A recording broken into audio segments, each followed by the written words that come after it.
నమస్తే. తెలంగాణలో ఒక పక్కన దేశవ్యాప్తంగా చర్చనీయాంశమైనటువంటి ఫోన్ ట్యాపింగ్ అంశంలో కీలకమైనటువంటి ఆధారాలను సేకరించే పనిలో పోలీసులు అయితే నిమగ్నమైపోయారు. దీని పట్ల తక్షణమే చర్యలు తీసుకోవాలని కాంగ్రెస్ పార్టీ కూడా ఈరోజు డీజీపీకి ఫిర్యాదు చేయడం జరిగింది. ఏదైతే ఈ ఫోన్ ట్యాపింగ్ సంబంధించినటువంటి అంశంలో మెయిన్ సర్వర్లు, అంతేకాకుండా ఈ వార్ రూమ్ అనేది కేసీఆర్ ఉంటున్నటువంటి ఎర్రవల్లి ఫామ్ హౌస్ వేదికగా ఈ సంబంధించినటువంటి వ్యవహారం నడిచింది. కాబట్టి ఇమ్మీడియట్గా ఎర్రవల్లిలో ఉన్నటువంటి ఫామ్ హౌస్ని సీజ్ చేసి దాంట్లో ఉన్నటువంటి వార్ రూమ్ ఏదైతే ఉందో ఆ వార్ రూమ్ని మరి దొరకబట్టి సీజ్ చేయాలి, ప్రజల ముందుకు తీసుకురావాలని చెప్పేసి కాంగ్రెస్ పార్టీ కీలకమైనటువంటి నేతలంతా కూడా ఇవాళ డీజీపీని కలిసినటువంటి పరిస్థితి. మరి ఏదైతే ఎస్ఐబి అయినటువంటి సంస్థని వాడుకొని, స్పెషల్ ఇంటెలిజెన్స్ బ్యూరోని వాడుకొని దీనిలో రిటైర్డ్ అయినటువంటి అధికారులని దీంట్లో చీఫ్లుగా నియమించి వాళ్ళ ద్వారా కేసీఆర్ రహస్యమైనటువంటి సమాచారాలని, ప్రతిపక్ష నేతలకు సంబంధించినటువంటి ఫోన్లని, సినీ తారలకు సంబంధించినటువంటి ఫోన్లతో పాటు ఇంట్లో దరిదాపుగా 300 మీటర్ల దూరంలో బగ్స్ ఏర్పాటు చేసి వాళ్ళు మాట్లాడుకున్నటువంటి మాటలను కూడా ఈరోజు మరి బీఆర్ఎస్ పార్టీకి సంబంధించినటువంటి నేతలు విన్నారన్నటువంటి ఒక అభియోగం రావడం జరుగుతూ ఉన్నది. దీనిలో అరెస్ట్ అయినటువంటి వాళ్ళు ఎవరైతే ఉన్నారో ఈ నిందితులు ఇచ్చినటువంటి సమాచారం మేరకు పూర్తి స్థాయిలో రాష్ట్ర సర్కార్ దానిపైన దృష్టి పెట్టడం జరిగింది.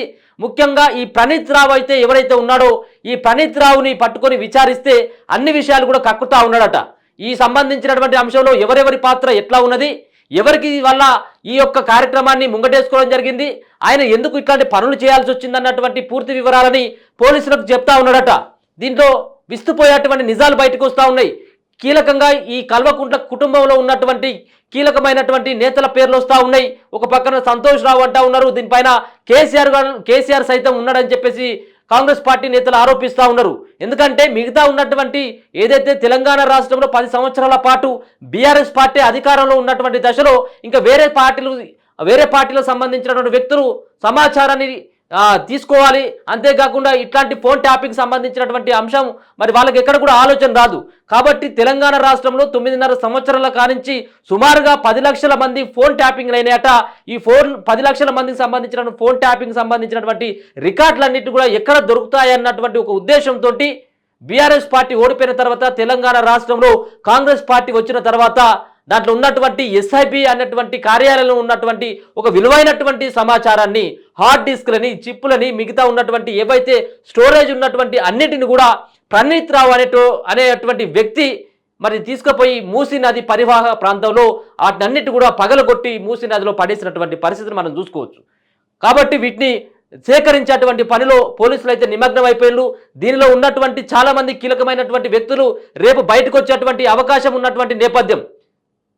దీనిలో మాట్లాడినటువంటి ఎవరితో మాట్లాడిండు, ఎన్ని గంటల పాటు మాట్లాడిండు, ఎవరెవరితో మాట్లాడిండు అన్నటువంటి పూర్తి వివరాలని ప్రణీత్ రావు ఇప్పటికే చెప్పినట్టుగా స్పష్టంగా అర్థమవుతా ఉన్నది. దీంట్లో ఎవరైతే ప్రభాకర్ రావుతో పాటు ప్రణీత్ రావు, భుజంగరావు, రాధాకిషన్, మళ్ళీ తిరుపతి అన్న, ఐనుస్ ఎండి శ్రవణ్ కుమార్ ఇట్లాంటి సంబంధించినటువంటి మరో 2-3 కూడా కీలకంగా దీంట్లో అరెస్ట్ చేసినటువంటి పరిస్థితి.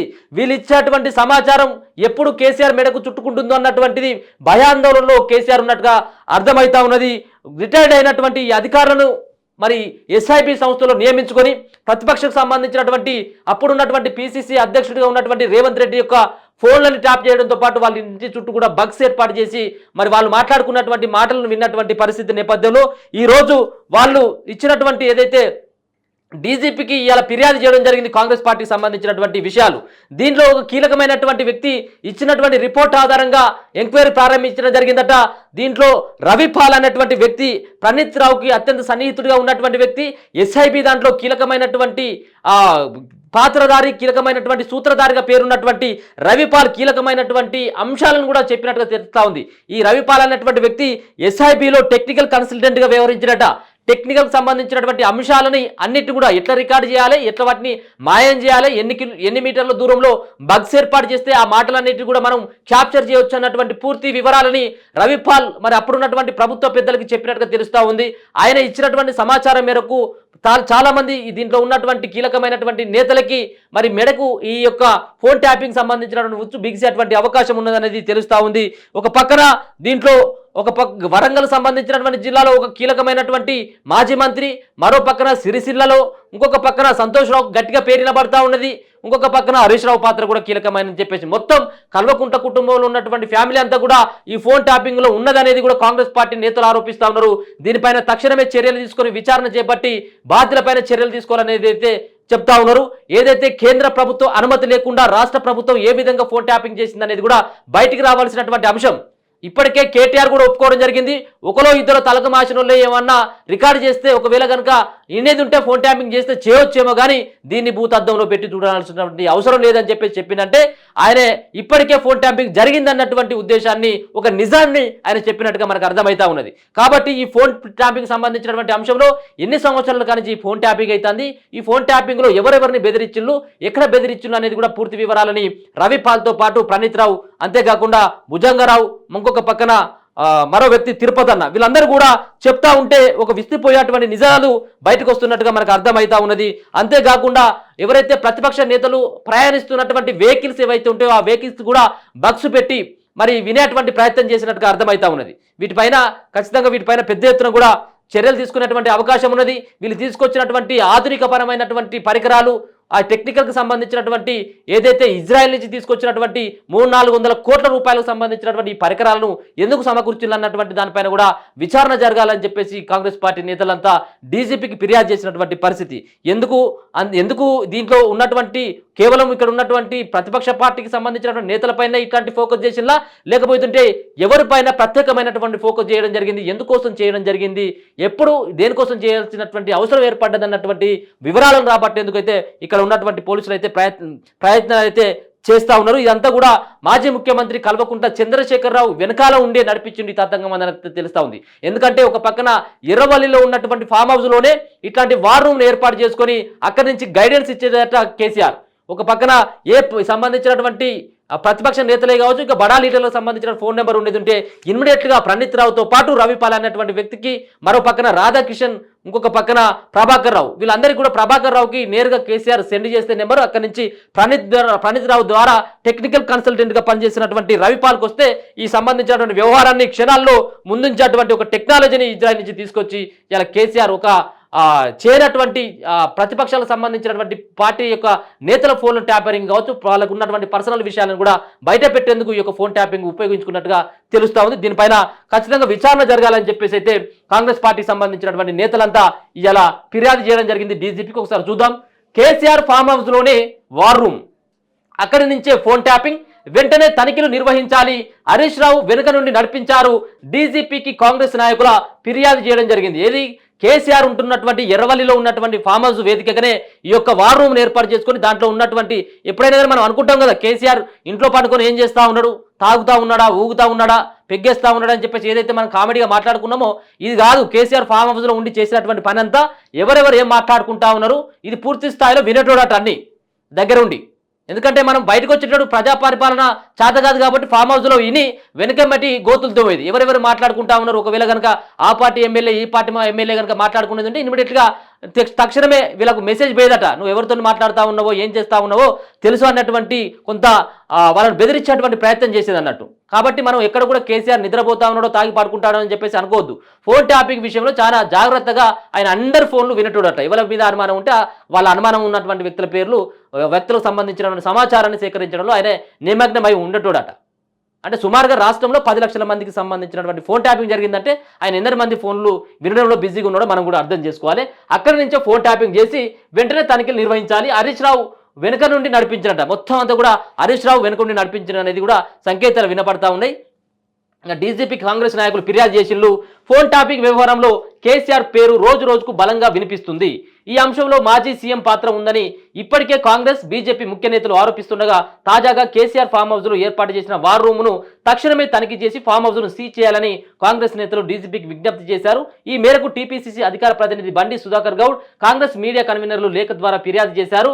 నాటి సీఎం కేసీఆర్ రోజుల తరబడి ఫామ్ హౌస్ లోనే ఉంటూ ప్రతిపక్షం వ్యాపారుల ఫోన్లు ట్యాపింగ్ చేస్తూ వారిపై అక్రమ కేసులు బనాయించారని, ఇటువంటి చర్యలు చట్టవిరుద్ధమని తెలిసి కూడా నాటి అధికారులు ఇందుకు సహకరించారన్నారు. దీనిపై లోతైన విచారణ జరిపి బాధ్యులపైన కఠిన చర్యలు తీసుకోవాలని చెప్పేసి వాళ్ళు కోరడం జరిగిందట. ఫామ్ హౌస్ లో ఉండి కేసీఆర్ చేసేటువంటి పని ఇది. కేసీఆర్ చేసేటువంటి పని ఫోన్లు వినడం, రహస్యంగా ఫోన్లు దొంగసాటుగా వినేటువంటి కార్యక్రమాన్ని ఆయన ముంగటేసుకున్నాడట. సరే, ఆయన అక్కడ ఉన్నటువంటి ఆ వ్యవహారం ఏదో బెదిరించేటువంటి ప్రయత్నంతో ఆయన చేయమంటే కింద ఉన్నటువంటి అధికారులకు మరి వాళ్ళకి ఏం పోయో కాలం తెలియదు, కానీ వాళ్ళు కూడా పూర్తి స్థాయిలో ఆయనకు విచారించి ఆయనకు ఏదైతే సహకరించినట్టుగా తెలుస్తూ ఉంది. రేపో మాపో వీళ్ళ పదవులు కూడా ఊడిపోయేటువంటి ఆస్కారం. కేసీఆర్కు సహాయం చేస్తామని చెప్పేసి ఏదో ఇల్లీగల్ సహాయం చేద్దామని చెప్పేసి వాళ్ళు ఏదైతే పోయిందో వాళ్ళకి సంబంధించినటువంటి ఏ పోస్టులో ఉన్నప్పుడు కూడా వాళ్ళు జైలుకు పోక తప్పదు, వాళ్ళ పదవులు కూడా ఊడిపోకైతే తప్పనటువంటి పరిస్థితి. వీళ్ళకు కూడా చట్టం విరుద్ధమని తెలిసి కూడా వాటిలో ఇప్పుడు ఉన్నటువంటి అధికారులు సహకరించాలన్నటువంటి ఒక టాక్ కూడా వినపడతా ఉన్నది. దీనిపైన లోతైన విచారణ జరపాలని చెప్పేసి అయితే వాళ్ళైతే డీజీపీకి ఫిర్యాదు చేసిండ్రు. ఆ నలుగురి పాత్రపై విచారించాలి.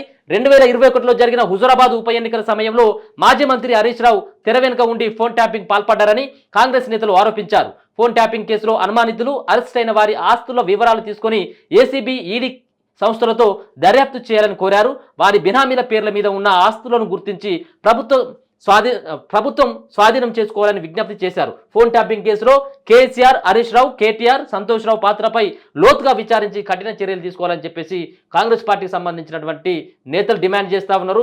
డీజీపీకి కూడా ఫిర్యాదు చేసినటువంటి పరిస్థితి చూసుకోవచ్చు. మొదటి నుంచి కూడా అనుమానం అందరికీ కూడా అదే ఉన్నది. ఈ సంబంధించినటువంటి ఈ యొక్క ఫోన్ ట్యాపింగ్ సంబంధించినటువంటి వ్యవహారంలో ఖచ్చితంగా కూడా సంతోష్ రావు పాత్ర చాలా కీలకంగా ఉన్నదని తెలుస్తా ఉంది. సంతోష్ రావుతో పాటు కేటీఆర్ పాత్ర, కేసీఆర్ పాత్ర కూడా ఉంది. ఒక ఫామ్ హౌస్ వేదికగా జరిగినటువంటి తతంగం పైన ఖచ్చితంగా పూర్తి స్థాయిలో లోతైనటువంటి విచారణ జరిగినట్టయితే దీనిలో ఉన్నటువంటి అసలైనటువంటి దొంగలు బయటకు వచ్చేటువంటి ఆస్కారం ఉంటుంది. అసలైనటువంటి దొంగలు అనేది ఉంటే ఇక ఉన్నటువంటి అప్పటి ప్రభుత్వంలో ఉన్నటువంటి కీలకమైనటువంటి నేతలు, ముఖ్యమంత్రితో పాటు చాలా మంది మంత్రులు కూడా బయటకు వచ్చేటువంటి ఆస్కారం ఉంటుంది. కేవలం ఒక హైదరాబాద్లో ఎర్రవల్లి ఫామ్ హౌస్లోనే కాదు, ఇప్పుడు ఉన్నటువంటి మంత్రులు, అప్పుడు పనిచేసినటువంటి మంత్రులు ఎవరైతే ఉంటారో వాళ్ళ జిల్లాలో, వాళ్ళ యొక్క స్వస్థలాల్లో ఒక వార్ రూమ్ ఏర్పాటు చేసుకొని ఆ జిల్లాలో ఉన్నటువంటి నేతలపైన, ప్రతిపక్ష సంబంధించినటువంటి పార్టీ నేతలపైన, వ్యాపారవేత్తలపైన వాళ్ళు ఒక పక్కన ఫోకస్ చేస్తూ వాళ్ళు మాట్లాడేటువంటి మాటలను రికార్డు చేసుకొని బెదిరింపులకు పాల్పడ్డారన్నటువంటి అభియోగం ఏర్పడతా ఉన్నది. కేంద్ర ప్రభుత్వం అనుమతి లేకుండా ఒక పక్కన గూఢాచార్యాన్ని నివారించడం కోసం మరో పక్కన మావోయిస్టుల కదలికలపైన దృష్టి సారించాల్సినటువంటి ఎస్ఐబి అనేటువంటి సంస్థను వాళ్ళు పావుగా వాడుకొని మొత్తం బీఆర్ఎస్ పార్టీకి సంబంధించినటువంటి నేతలంతా కూడా రాజకీయ పబ్బం కోసం, వ్యక్తిగత స్వార్థ రాజకీయాల కోసం వాళ్ళు ఎస్ఐబి సంస్థలో పనిచేసేటువంటి అధికారులను వాడుకోవడం జరిగింది. దీంట్లో ముఖ్యంగా A1గా ఉన్నటువంటి ప్రభాకర్ రావు పాత్ర చాలా కీలకం అని చెప్పేసి రెండో సంబంధించినటువంటి వ్యక్తి రాధాకిషన్తో పాటు ఇక్కడ ఉన్నటువంటి ప్రవీణ్ రావు, మరో పక్కన రవిపాల్, ఈ నలుగురు నేతృత్వంలో చాలా మంది 40 మంది ఇక్కడ ఉన్నటువంటి ఏసీపీలు కానీ, మరో పక్కన దాంట్లో ఉన్నటువంటి సిఐలు కానీ వీళ్ళు పాత్ర పోషించాలనేది తప్పకుండా అర్థమవుతా ఉన్నది. ఈ ఉన్నటువంటి చాలా మంది వ్యక్తుల్లో అందరూ కూడా విలమ సామాజిక వర్గానికి, కేసీఆర్కు సంబంధించినటువంటి కులపోళ్ళు దీంట్లో ఉండడం అయితే మాత్రం కొంత విస్మయాన్ని కలిగిస్తూ ఉన్నది. దీంట్లో చాలా మంది కూడా కేసీఆర్కు సహకరించి ఎవరెవరు ఏం మాట్లాడుకున్నా ఇమ్మీడియట్గా సమాచారాన్ని కేసీఆర్కు తెలియజేయడం, ఒకవేళ కనుక కేసీఆర్కు ఏమైనా ఫోన్ నెంబర్ నుంచి ఏదైనా సంబంధించినటువంటి ఫోన్ ట్యాప్ చేయాలని చెప్పేసి ప్రభాకర్ రావుకి ఏమైనా సూచించినట్టయితే మరుక్షణమే కేసీఆర్ కళ్ళ ముందట ప్రత్యక్షమయ్యే విధంగా కొత్త టెక్నాలజీని వాడుకొని ఎవరెవరు ఏం మాట్లాడుకుంటున్నటువంటి పూర్తి ఆడియోలు కానీ, వీడియోలు కానీ, ఆ ఫోన్లో ఉన్నటువంటి ఇమేజ్లను డిస్ప్లే అయ్యేటట్టుగా ఒక టెక్నాలజీని వాడుకొని ఇటువంటి దందాలకు పాల్పడారనేది మనకు స్పష్టంగా అర్థమవుతా ఉంది. చూద్దాం. ఒక పక్కన కాంగ్రెస్ పార్టీ డిమాండ్ చేస్తూ ఉన్నది, మరో పక్కన ప్రతిపక్ష పార్టీలన్నీ కూడా వాళ్ళు కూడా పోలీసులకు ఫిర్యాదు చేస్తూ ఉన్నారు, డీజీపీ కూడా ఫిర్యాదు చేస్తూ ఉన్నారు. బీజేపీ నేతలు కూడా ఫిర్యాదు చేసినటువంటి పరిస్థితి చూసుకోవచ్చు.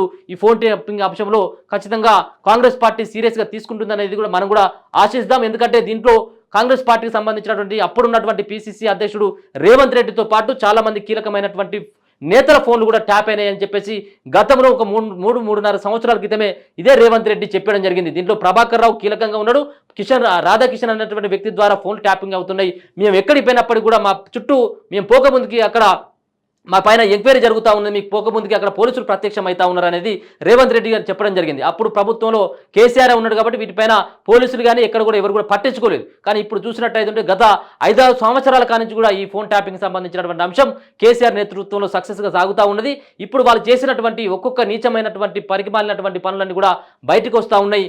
రేపో మాపో కేసీఆర్ మేడకి కల్వకుంట్ల కుటుంబంలో ఉన్నటువంటి వాళ్ళకి ఈ ఫోన్ ట్యాపింగ్ సంబంధించినటువంటి ఉచ్చు బిగిసేటువంటి అవకాశం స్పష్టంగా కనబడతా ఉన్నది. చూస్తూనే ఉండండి మన తొలి వెలుగు.